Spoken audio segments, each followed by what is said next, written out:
छक्का बॉन्ड गूंजेगा नाम, ये ही है तेरा सबसे बड़ा इनाम। ये है IPL, ये है IPL।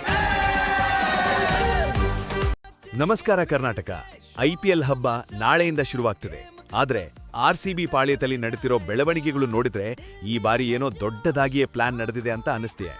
ವಿರಾಟ್ ಕೊಹ್ಲಿ ಇರೋವಾಗ್ಲೇ ರಜತ್ ಪಾಟಿದಾರ್ಗೆ ಕ್ಯಾಪ್ಟನ್ಸಿ ಪಟ್ಟ ಸಿಕ್ಕಿದ ಹೇಗೆ?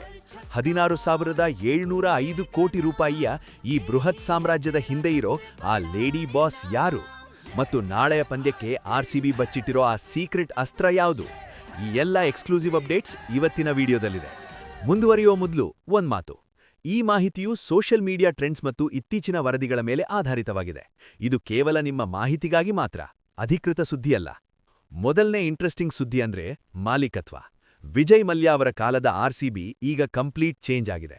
ಬಿರ್ಲಾ ಗ್ರೂಪ್ನ ಅನನ್ಯ ಬಿರ್ಲಾ ಅವರು 16,705 ಕೋಟಿ ಕೊಟ್ಟು ತಂಡವನ್ನ ಖರೀದಿಸಿದ್ದಾರೆ ಅನ್ನೋ ಸುದ್ದಿ ಕೇಳಿಬಂದ ಮೇಲೆ RCB ಬ್ರ್ಯಾಂಡ್ ವ್ಯಾಲ್ಯೂ ಆಕಾಶಕ್ಕೇರಿದೆ. ಕೇವಲ ಹಣ ಅಷ್ಟೇ ಅಲ್ಲ, ಅನನ್ಯ ಬಿರ್ಲಾ ಅವರು ತಂಡಕ್ಕೆ ಫಾರಿನ್ ಲೀಗ್ಗಳ ಮಾದರಿಯಲ್ಲಿ ಹೈಟೆಕ್ ಟ್ರೇನಿಂಗ್ ಫೆಸಿಲಿಟಿ ತರ್ತಿದ್ದಾರೆ ಅನ್ನೋದು ಲೇಟೆಸ್ಟ್ ಅಪ್ಡೇಟ್. ಅಂದ್ರೆ ಈ ಬಾರಿ RCB ಬರೀ ಕ್ರಿಕೆಟ್ ತಂಡವಲ್ಲ, ಒಂದು ಕಾರ್ಪೊರೇಟ್ ಶಕ್ತಿಯಾಗಿ ಕಣಕ್ಕಿಳಿತಿದೆ. ಈಗ ಎಲ್ಲರನ್ನೂ ಅಚ್ಚರಿಗೊಳಿಸಿರೋದು ರಜತ್ ಪಾಟಿದಾರ್ ನಾಯಕತ್ವ. ವಿರಾಟ್ ಕೊಹ್ಲಿ ನಾಯಕತ್ವವನ್ನ ನಿರಾಕರಿಸಿದ್ರಿಂದ ಮ್ಯಾನೇಜ್ಮೆಂಟ್ ಪಾಟಿದಾರ್ ಮೇಲೆ ಭರವಸೆ ಇಟ್ಟಿದೆ. ಇಲ್ಲಿ ಒಂದು ಇಂಟ್ರೆಸ್ಟಿಂಗ್ ವಿಷಯ ಅಂದ್ರೆ ಪಾಟಿದಾರ್ ಅವರ ಐಸ್ಕೂಲ್ ಮೈಂಡ್ಸೆಟ್ ಧೋನಿಯವರನ್ನ ನೆನಪಿಸುತ್ತೆ ಅಂತ ಕೋಚ್ ಆಂಡಿ ಫ್ಲೆವರ್ ಹೇಳಿದ್ದಾರೆ. ರಜತ್ ಪಾಟಿದಾರ್ ಒಬ್ಬ ಸೈಲೆಂಟ್ ಕಿಲ್ಲರ್. ಇವರ ಕ್ಯಾಪ್ಟನ್ಸಿಯಲ್ಲಿ ವಿರಾಟ್ ಕೊಹ್ಲಿ ಯಾವುದೇ ಒತ್ತಡವಿಲ್ಲದೆ ಹಳೆಯ ಫಾರ್ಮ್ಗೆ ಮರಳಿದ್ದಾರೆ ಅನ್ನೋದು ಅಭಿಮಾನಿಗಳಿಗೆ ದೊಡ್ಡ ಸಮಾಧಾನ.